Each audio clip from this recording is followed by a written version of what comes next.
Ya, assalamualaikum warahmatullahi wabarakatuh. Ya, kembali jumpa lagi di channel Safaris Imunologi. Ya, setelah kita membahas organ limfoid sekunder selesai, ya kita masuk ke topik yang baru, yaitu organ limfoid tersier. Ya, nah nanti yang kita bahas pertama adalah inflamasi. Ya, ini kenapa kok membahas inflamasi? Ya, karena organ limfoid tersier itu terkait dengan inflamasi. Ya, nanti inflamasi, kemudian kita bahas inflamasi kronis, kemudian mekanisme resolusi inflamasi, ya, nanti hubungan inflamasi kronis dengan organ limfoid tersier. Kemudian setelah itu baru kita masuk ke definisi organ limfoid tersier. Nah, bagaimana inisiasinya, ya, pembentukan organ limfoid tersier, kemudian klasifikasi dari organ limfoid tersier, kemudian strukturnya dan fungsinya. Nah, kita mulai dulu dengan yang pertama, inflamasi, ya. Nah, secara ringkas, inflamasi itu adalah respon lokal terhadap kerusakan sel yang ditandai dengan dilatasi kapiler, ya, infiltrasi leukosit, adanya kemerahan, panas dan nyeri yang fungsinya itu sebagai mekanisme untuk mengawali eliminasi agen yang merusak atau untuk menghilangkan kerusakan atau memperbaiki kerusakan jaringan. Nah, ini skemanya seperti ini. Kalau ada trauma, ya, kemudian pelepasan berbagai mediator, ya, sehingga terjadi kebocoran vaskuler, ya, kapiler, kemudian terjadi bengkak, ya, karena cairan itu keluar dari pembuluh darah sehingga tampak membengkak, ya. Nah, karena dia ada vasodilatasi, ya, maka dia juga tampak merah gitu, ya. Nah, sehingga dia juga ada panas dan nyeri, ya. Nah, nanti kalau sudah hilang penyebab traumanya atau traumanya sudah mulai hilang kerusakannya, ya, nanti akan terjadi penyembuhan dari inflamasi, ya. Nah, itu ringkasnya seperti itu, ya. Insya Allah nanti suatu saat kita bahas lagi inflamasi yang lebih detail lagi, ya. Ini hanya sebagai pengantar untuk masuk ke organ limfoid tersier. Nah, oh ya, sebelumnya tadi bahwa inflamasi itu ada dua, ya, inflamasi akut dan inflamasi kronis, ya. Nah, ini kalau reinflamasi akut misalnya, ya, kalau sudah hilang penyebab eh, inflamasinya, maka akan terjadi influx dari monosit, ya.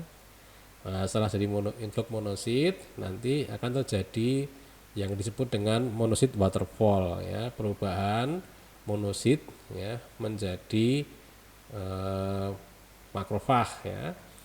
Nah, ini ada P1, ini tidak mengekspresikan limfosit antigen 6 kompleks, ya.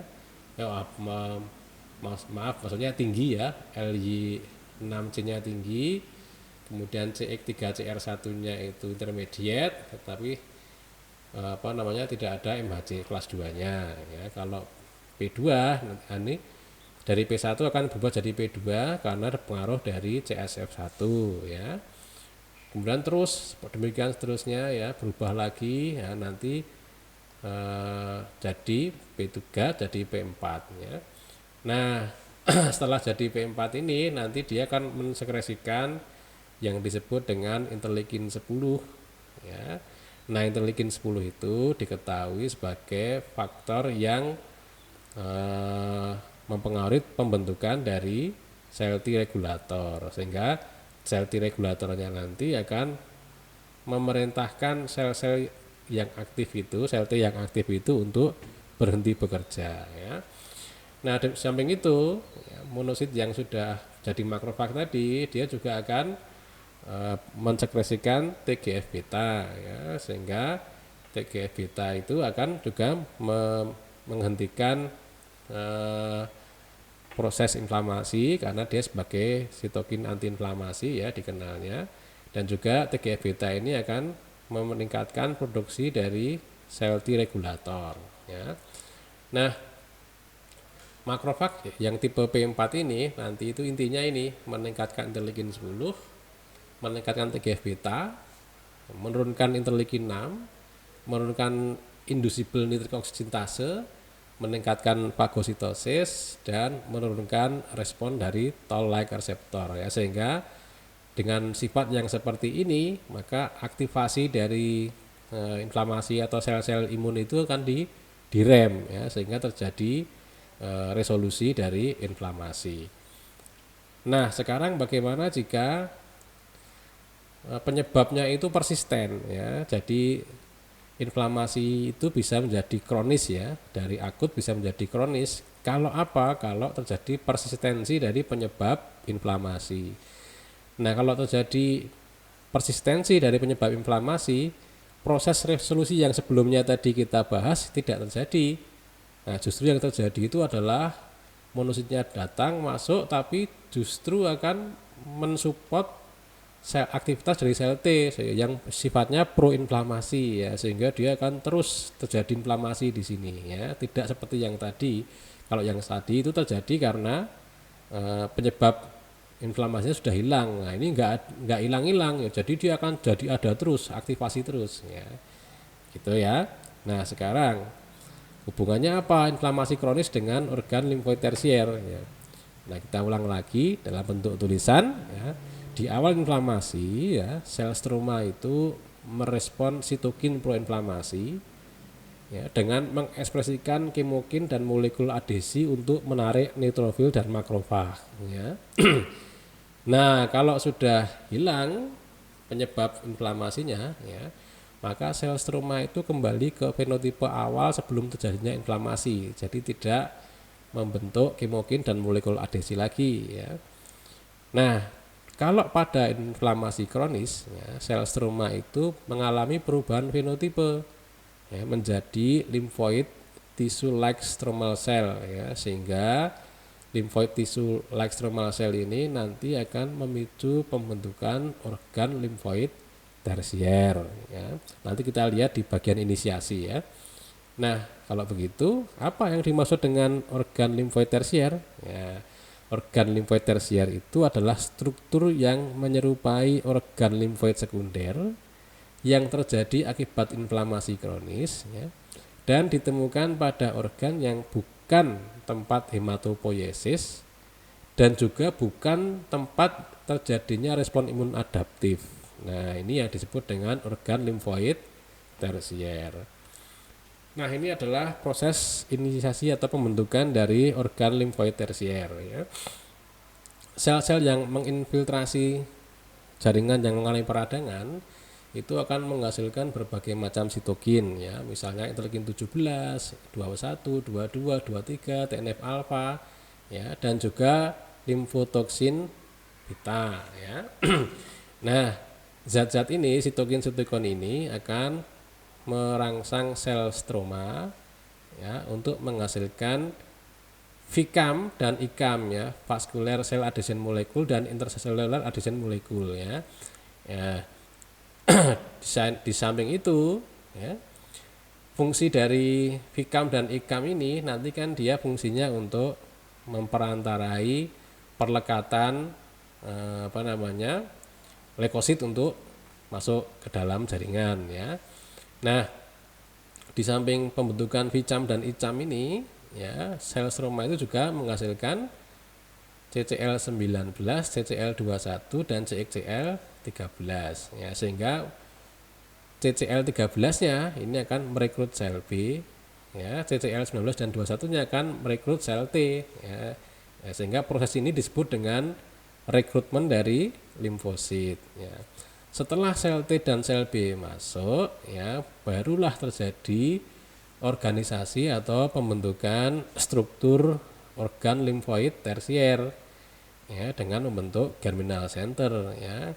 Kenapa di sini ada begitu? Karena adanya berbagai macam sitokin seperti BAF yang merupakan faktor yang diperlukan untuk hidupnya sel B, interleukin 2, interleukin 6 dan interleukin 21 ya, yang nanti akan memicu pembentukan germinal center ya.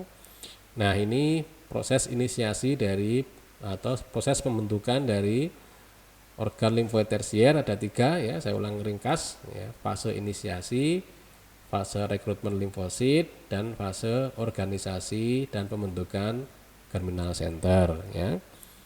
Nah, klasifikasi dari OLT ya, ini saya sampaikan dulu ya. Ada ahli yang membagi organ limfoid tersier itu menjadi dua, yaitu organ limfoid tersier yang fisiologis dan organ limfoid tersier yang patologis. Yang fisiologis itu misalnya eyeball ya, kemudian apalagi ya, ILF, isolated lymphoid follicle, itu menurut ahli ini masuk kategori OLT fisiologis.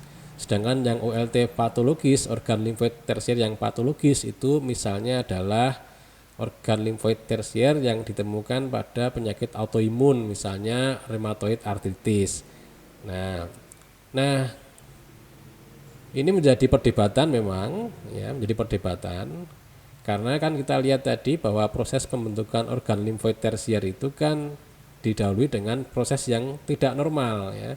Bagaimana mungkin proses yang tidak normal bisa menimbulkan sesuatu yang fisiologis yang normal ya, sehingga ada dua pendapat ya, yang satu membagi klasifikasi OLT menjadi dua, fisiologis dan patologis, tapi kelompok lain mengatakan bahwa ya tidak ada klasifikasi seperti ini ya, adanya adalah organ limfoid tersier saja gitu ya.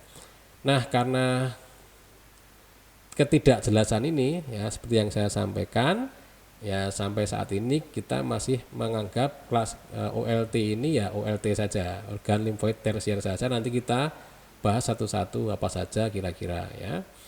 Nah, sehingga OLT fisiologis yang tadi dimasukkan ke ILF itu ke mana, ke OLT yang fisiologis kita sudah masukkan sebagai organ limfoid sekunder dengan alasan-alasannya ya. Bagi yang ingin melihat apa saja alasannya ya, bisa dibuka lagi di video yang telah lalu ya. Sedangkan yang eyeball ya, itu yang kalau di sini disebut sebagai ILT OLT fisiologis, kami mengklasifikasinya sebagai OLT saja ya. Sehingga nanti kita tidak menganut pembagian OLT yang seperti ini ya.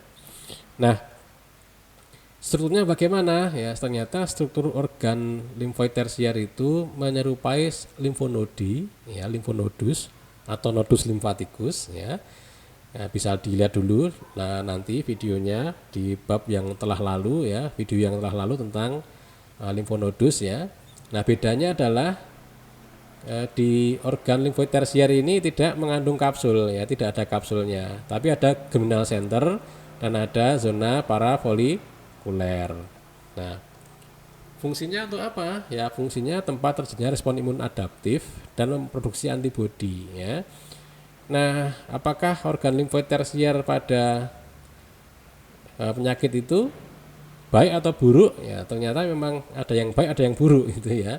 Yang baik itu misalnya eyeball ya, dia memang baik ya, karena dia bisa membantu untuk mengeliminasi influenza misalnya. Atau OLT yang pada pasien kanker itu bisa ternyata diketahui pasien CA-MAWE misalnya yang ada OLT-nya itu angka harapan hidupnya lebih panjang daripada yang tidak ada OLT-nya. Ya, tetapi memang ada yang tidak baik misalnya pada rheumatoid arthritis gitu ya. Ya, jadi tambah berat gitu ya. Nah, nanti kita bahas setelah ini ya tentang contoh-contoh dari organ limfoid tersier ya. Nah, ini referensi yang kami gunakan, bisa diperdalam lagi ya. Saya kira itu dulu, terima kasih. Silahkan komen, like, subscribe, dan membagikan video pada yang lainnya ya. Terima kasih. Assalamualaikum warahmatullahi wabarakatuh.